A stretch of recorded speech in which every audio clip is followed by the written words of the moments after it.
This is my main router that I use almost all the time. It's almost always mounted on my router table. I'll get into more about that in a minute. Most routers are going to be similar to this one. Now essentially all a router is just a motor that spins a bit at an extremely high speed. You can get variable speed routers too, and you can get routers that are way more powerful than this 1.5 horsepower router.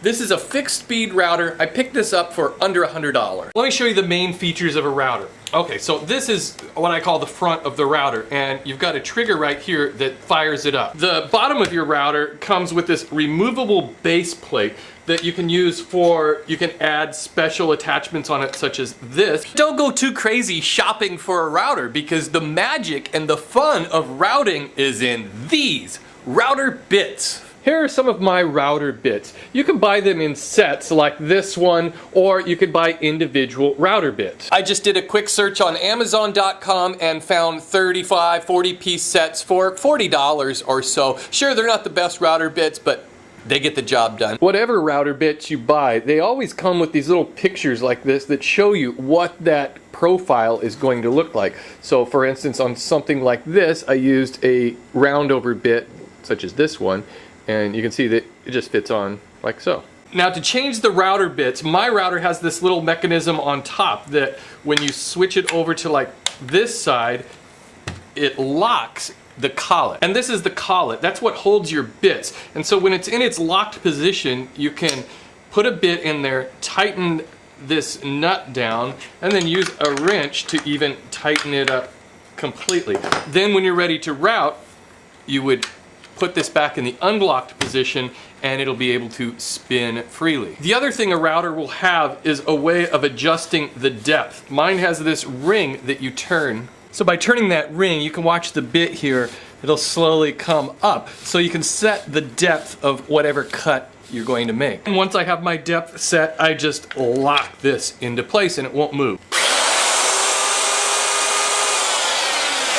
Yeah, man, the router is a really loud tool. But when you use a router, man, you really need some hearing protection. And you definitely need the safety glasses because those wood chips just fly all over the place. I recommend getting one of those sets because it lets you try out all different kinds of router bits and, see which ones you like. You can have fun with them. But really, I would just guess that 80 to 90% of the router bits I use are these straight bits and roundover bits.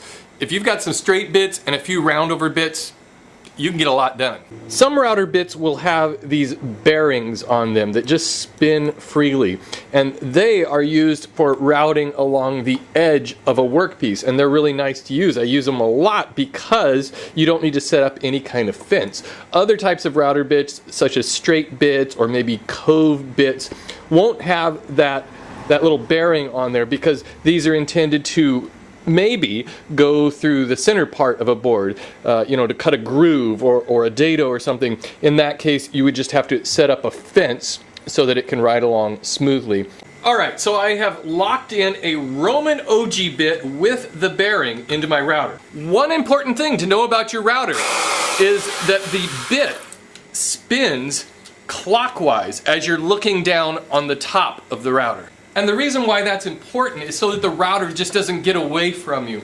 If the router bit is going clockwise, you feed into a workpiece on the left side of the piece, on the left side of the router. You'll know because the router chips will be spewing out the front and not coming at you. Imagine that this is a desk or a table or something that you've built and you want to treat the edges of it. I'm going to use that Roman OG bit, and the router, the flat part of the base, will just sit down on there flat. So here you can see that bearing. And what I'm going to do is, when I turn it on, I'm going to slowly start feeding it through the workpiece until that bearing touches the side of this wood.